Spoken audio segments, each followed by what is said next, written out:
What's happening? What's poppin', everybody? You got your boy, the BBC King of the Sea Kings, Iron Flash Gaming, and today we're facing Maddie Brawlick, the NPL god this season, the BBC Queen, the person that I met not too long ago with Top Tier Boy, and we did our thing out in Florida.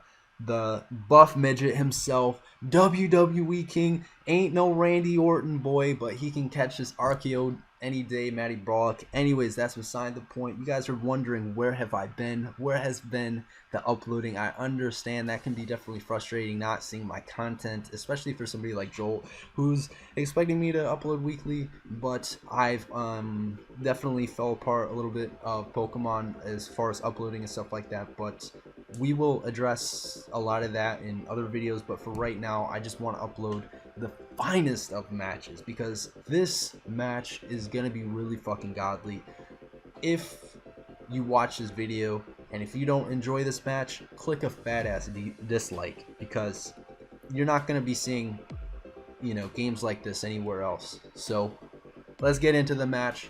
Let's look at my team real quick. I'm bringing a Power Herb Solar Beam Volcanion, as the only switch on his roster to a Volcanion is going to be Spadef Rotom, which I definitely expect him to bring.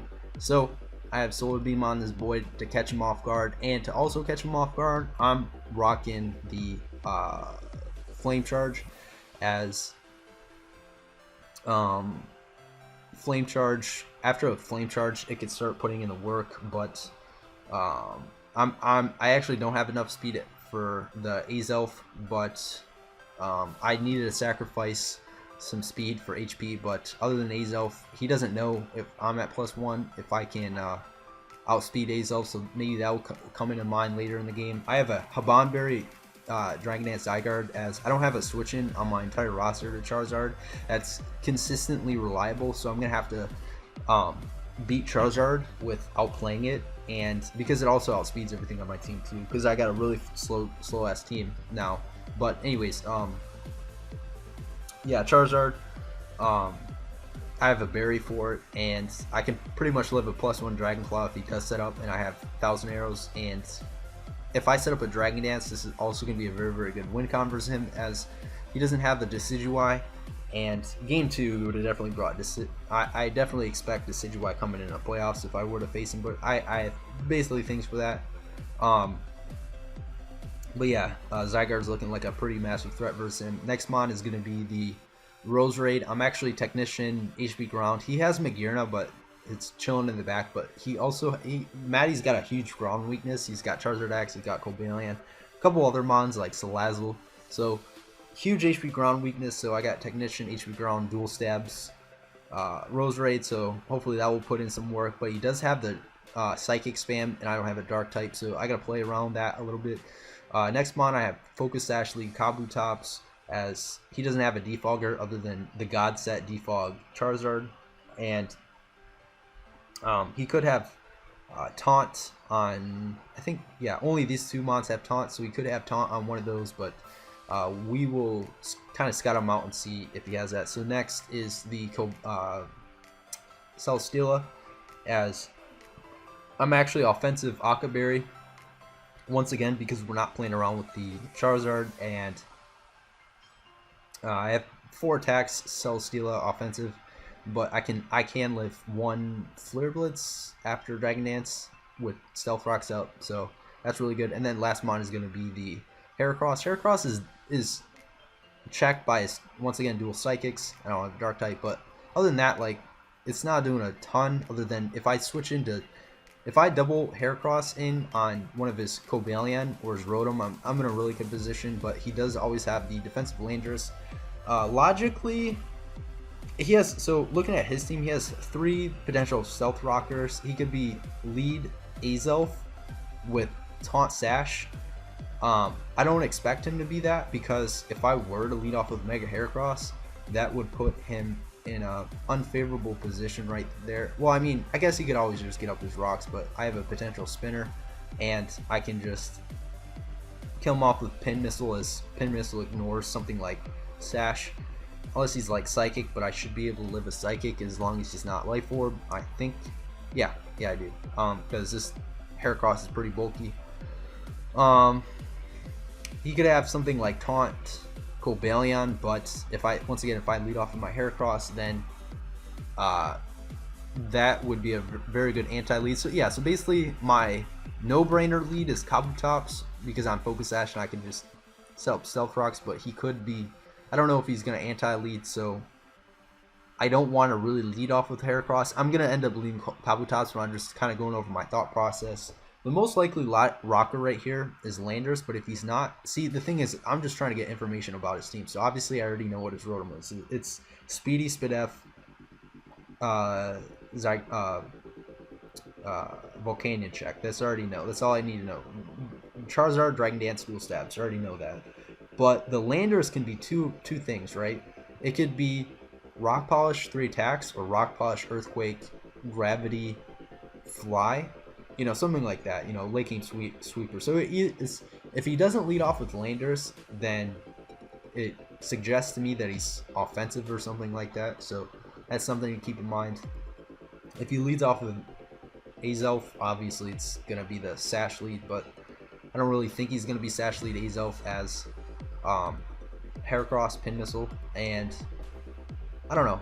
Landers to me looks like the most potential Stealth Rocker, but if he's not going to lead off with his Landers, then it suggests to me that he's offensive. So let's go in the team. I decided to lead off with my Kabutops as he leads off with Charizard. So now I have a decision, right? I have 6, 7, 8, 9. I have 10 decisions. Turn 1 is 10 decisions, right? So I can switch out, or 9. Yeah, 9 choices, right? I can switch out, which obviously I'm not going to switch out in any one of my mons. And I can click Stone. So basically, long story short, I have 2 decisions, right? I can either click Stone Edge or I can click Stealth Rocks. If I click Stone Edge and he stays in, then I kill him. But Stone Edge in reality is a no-loss play, right? So if he stays in, then he breaks my Sash, but I kill him. But if he switches out, then I Focus Sash. I can live any hit from one of his mons, and I just put up rocks later, and when he switches back into Charizard, it then takes a guaranteed 49%. So the only downside though is if I do click Stone Edge, his Stone Edge switch in is Cobalion, and if Cobalion has Taunt, then he can potentially taunt my Kabutops, and then that would be a pretty bad position for me. So I ultimately decided to go for Stealth Rocks, but I don't think that was the only, I don't know, it's kind of risk versus reward. Like, clicking Stealth Rocks is an absolute no-loss play, and clicking Stone Edge potentially nabs a kill on Charizard, because I definitely expect this to be offensive, and if he switches out, then I can just set up Stealth Rocks the next turn, but unless he's taunt on something, which I'll have to improvise then. But yeah, so I set up Stealth Rocks, and he goes for a Flare Blitz. I think this is the only misplay in the entire game from both sides, as in my opinion that was an extremely bad play. No offense to Maddie, but the thing is one, you don't know, well, one, Flare Blitz is a quad resist, and if I was like defensive Kabutops and I wasn't like Focus Sash, then you just like look silly if I wasn't Focus Sash.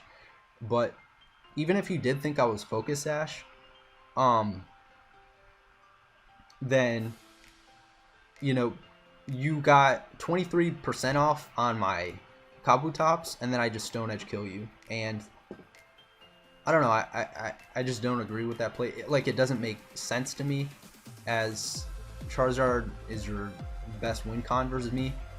Basically, I don't, like, basically he decided that he was willing to trade 23% damage on Kabutops for his Mega Charizard X that I don't have to switch into. So I don't know. Yeah, so so that was only misplayed by Maddie, but yeah, I ended up getting up my Stealth Rocks. The other thing that I do want to suggest too is it's not like an extremely horrible play, because I probably said it a little bit wrong, but I'm more saying that I guess I really don't agree with the Charizard lead, because if yeah, because you don't have defog, then your Charizard is going to be taking in 50%. I don't know. I just don't kind of agree with the lead, and then you're forced in a position to like guess, am I going to go for Stone Edge, if I'm going to go for this and that. Like even if you knew like I was going to go for Stealth Rocks, it was still like the likelihood of me going for Stealth Rocks was kind of like a 50-50 right there, in the sense of I could like, I lost because I was Focus Sash, like I lost like virtually nothing by clicking Stone Edge, other than the one instance which I did not want to risk at all, but teach their own. But anyways, yeah, the original match he ends up burning my Kabutops, and then there was a little bit of hacks, so then we decided to redo the match, and in the original match I ended up predicting him to go out into the Cobalion, predicting me to, so yeah, so this was a prediction. So let's say he were to Flare Blitz Flare Blitz the Kabutops again. One, that's wild as shit, and two, Heracross is like not doing shit in this game because he's got a defensive Landorus and 3 of his mons like Oko me, so Heracross is the most expendable mon on my team easily. And we ended up predicting him and catching his Cobalion, which is yeah, the most likely, yeah, his only Kabutops switch in where it's 2 defensive, or it's either this or the Rotom, so we get him there, and I click sub as he ends up being freaking Life Orb Cobalion, so that's pretty cool, as I don't have a, like you can see I don't have a Cobalion switch in, and that just did 50% to my Heracross, which I'm actually pretty bulky, so yeah, Heracross is fat as shit. So yeah, I set up a sub, and here he could go out in a Landers right here, but then I can just Rock Blast the next turn. Intimidate doesn't go through sub, so I'm just going to actually click Earthquake. I don't have Fighting Stab because I didn't need Fighting Stab. And yeah, so I end up getting a kill. I end up going 1 for 1, and my rocks are up. So right now I'm up 6-5. I have the momentum up in my hand, and he's gonna kill me right off because, as I said, this was my most expendable mon. I see that he's Life Orb, Azelf, and yeah, rocks are up. So we're in a really good position. I decided to go out into my Celesteela because if he's Fire Blast, then one, that doesn't kill me. I don't really expect his Azelf to just Fire Blast right here. So basically, because I went out into Celesteela right here, it's suggesting right now that I have Heavy Slam, and I'm going to kill him off with Heavy Slam, because Heavy Slam is the only thing that could actually kill this Azelf. So I'm going to put my Strap-on on, and I'm just going to yeah, catch this Rotom for 53%. That's not a switch in, my man. Yeah, so here I didn't have Heavy Slam, but my the switch into Rotom was pretty obvious, as 1-2 Energy Balls to it KOs you, and if you have Fire Blast, I can actually avoid the 2 KO, probably, sorta, from Azelf. And he ends up being Thunderbolt, so that would have 2 KO'd me, but I didn't have a move that could actually one-shot him, and the Rotom switch in was pretty obvious, and yeah, I don't have a Scarfer too, so yeah, my way to beating Azelf was to check it with this. So yeah, we catch the Rotom, and let's see, so he doubles out to Charizard. So this was a really big play right here. So I ended up going Rose on Rotom because he could go for Volt Switch on the Celesteela, and then the Charizard comes in. So basically his Charizard was coming in no matter what, except the only difference between him going for Volt Switch right here and then him just going hard out in the Charizard is that he didn't get the Volt Switch damage off onto my Rose. The reason why he went hard out, like he didn't want his Rotom, like if I went hard Zygarde right there, he ends up not having HB Ice, but he didn't want to predict a round if I did have Yachi Berry or Lum Berry on Zygarde. He didn't want to predict around that, and he just went hard out into his Charizard. And even if he went for, like, he thought that I was Scarf Celesteela with Energy Ball, which I wasn't. But the thing is like, if I was Scarf, I kill off Rotom as Rotom's weekend. It doesn't do anything. Like, everything else on my team kills you at this point in time and outspeeds it. So Rotom was sackable right here. And like, just saying, if I was Scarf Celesteela, I click Energy Ball, and then I click Energy Ball again if I'm Scarf, kill your Rotom, and then I get the Beast Boost with Celesteela, but then Charizard, who Quad Resists, set up a Dragon Dance next turn, and then and then just goes from there. And the reason why I'm actually talking a little bit more in depth and about this turn is he goes hard out in the Charizard instead of Volt switching, and what that suggested to me right there is that so he went Charizard. He didn't Volt switch because he semi predicted me to either go out to Roserade or Zygarde.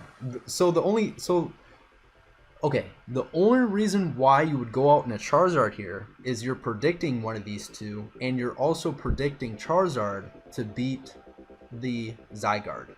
So that's really good. Basically, long story short, that's really good information that he thinks Charizard can beat my Habanberry Zygarde. So here he switches out into Landorus. Not sure what he's predicting right there because I don't have a Charizard X switch in. Maybe he's predicting me to potentially be Choice Scarf. So he's predicting, seeing if I'm Choice Scarf Rose. I go for HB Ground. I'm not Choice Scarf. As he gets up his rocks, he already broke my Sash on Kabutops, and rocks help for chipping my team and getting 25% off on the Volcanion. And I go for a Giga, and then next turn I end up going for Celesteela because I think if he was offensive on his Lando, then he would have probably knocked. Yeah, if he was offensive Lando, then he would have easily knocked my Roserade out. But the thing is, why I went for Giga. One, if he went for Smackdown, if he went for Gravity, if he went for Rocks, I punished that play, and he kind of has to predict around my Celesteela. So now I end up going for Celesteela. Does he go for Earthquake? He didn't know what kind of Roserade I was. I could have been a really, really fat Roserade because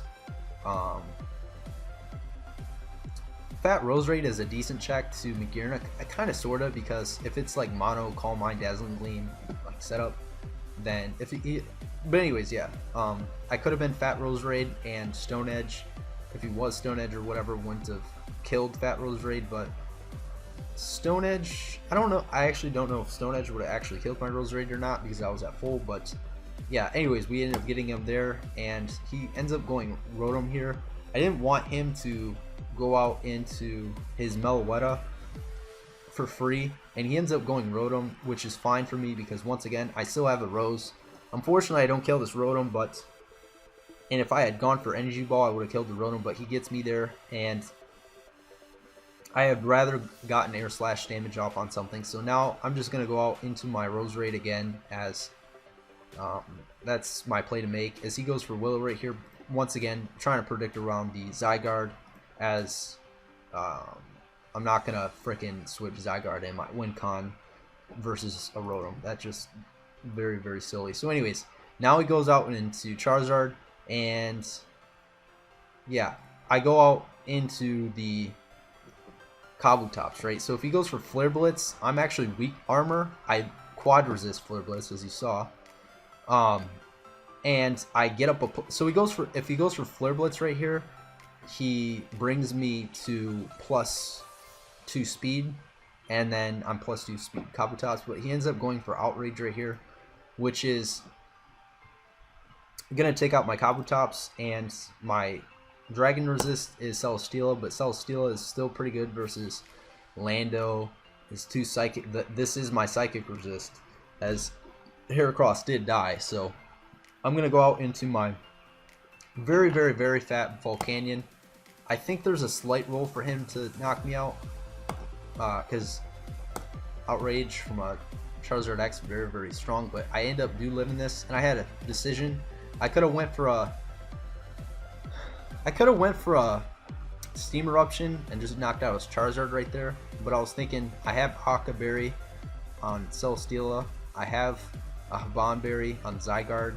You can't really set up on my Rose, and I felt like I'd rather go for a Flame Charge right here. I will be able to outspeed the Charizard at +1 speed, and I can just click Steam Eruption this next turn. If he ends up sacking his Landorus next turn, but if he were to go out into something like Meloetta, I'm really trying to get damage off on this Meloetta, as that's what I try to do with Celesteela and now Volcanion. As you're gonna see right here, he's not gonna keep his Charizard in. He's just gonna sack his Landorus. So once again, I think that was kind of a, I don't know. I did need a little bit of speed on. Yeah, actually, yeah, I agree with this play. I could have took out his Charizard right there, but I felt like I had still 2 berries for Charizard. I'm pretty sure that's enough. So, yeah, so he goes out into his Meloetta, and I am able to get a crit off onto him, which you're going to see it doesn't matter at all whatsoever. As the only thing that actually would have mattered if I would have gotten the burn, which I don't. So he goes for a Relic Song, so now he's going to be able to outspeed everything on my team. But because, like, everything that my last 3 mons, like all my moves for all of them, all knock out Meloetta that's at like 30% or whatever he would have been on. And I don't have like if I had extreme speed on Zygarde, then the crit would have mattered. But I'm gonna take this knockoff. He ends up going knockoff instead of close combat. Yeah, so I end up being Akka. I think he thought I was like Scarf or whatever. Yeah, he really thought I was Scarf, Celesteal, but no, I'm not. Yeah, so I show that I'm Akka Berry, so I can take that Flare Blitz, but now I can't take a Flare Blitz anymore. But he goes out in an Azelf right here, and he shows that he does have T-Bolt, so he's not trying to miss Fire Blast. And yeah, so he takes that out. So now I go out in Zygarde, and it's looking like GG right now, because all I gotta do is click Dragon Dance, 1,000 arrows, and game's over. So right here, I'm just gonna click Dragon Dance, and he shows that he's that he's taunt, so that's really good prep. He didn't have a really good check to +1 Zygarde, so his building suggests that every single one of his mons just checks Zygarde, and then trying to get the Intimidate later on. But yeah, so he goes for Taunt right here, and I'm gonna get out of there, and he ends up going for Psychic, knocking out my Rose. The reason why I end up switching out is because I don't want to be taunted. And here's the play of the game now. So, flashbacks. Last time on Dragon Ball Z, he ended up pulling the double Charizard, predicting my Roserade or Zygarde, and I didn't know if he knew that I was Habanberry, and I didn't want to be taunted, so because I sacked out off my Roserade, this either is telling Maddie one of 2 things. It's either telling that I do have Habanberry, and I'm trying to not get taunt, so then if he taunts me again, then he can just revenge me with Charizard. So I could either be Habanberry and try to set up another Dragon Dance, so he could try to taunt me, but I could also be bluffing the Habanberry, and if he sees my bluff and just goes for another taunt, not trying to choke away the game, then he's just going to win the game by taunt. So, like, I didn't show an item yet, but the thing is Zygarde, it could have been Yachi Berry, it could have been Z-Move, it could have been, I don't know, it could have been a bunch of different, obviously Berry, obviously Z-Move, Resto Chesto, could have been kind of a lot of different things, but he ends up putting me in a 50-50 here because he ended up being taunt Azelf pretty much in a commanding. I felt pretty good for the remainder of this game, but now it just comes down to a 50-50. I think, alright, Maddie doesn't want to choke this game. He's just going to click Taunt again because he can just knock me out the next turn with Outrage. That's my logic behind this. This is a 50-50, and he clicks Psychic as I go for 1,000 arrows. So he gets me on the 50-50. At the end of the day, it was just a coin flip, and I unfortunately just lost the coin flip, and he's able to go out and Charizard X, the Lizard King, and knock me out with the Outrage. So I am the Habanberry. He saw right through the Haban. He gets the 50-50 right, and he's able to take me out. So that was a really good match for Matty Bollock. I hope we have a better one in the playoffs if we end up facing each other in the playoffs. And I faced Jolt round 1 in the playoffs, so I will be uploading that match next. And I'm really excited for rematch versus Jolt, because I think now there's a little rivalry between me and Jolt, as I was able to snag a pretty good win versus him because he Calm Mind on my Mega Heracross. So I hope you guys enjoyed this game, and until next time, there will be a next time. Next time's probably tomorrow, maybe the day after, and we're gonna keep uploading this NPO and probably GPC content. So stay tuned, and until next time, I'm signing out. Peace.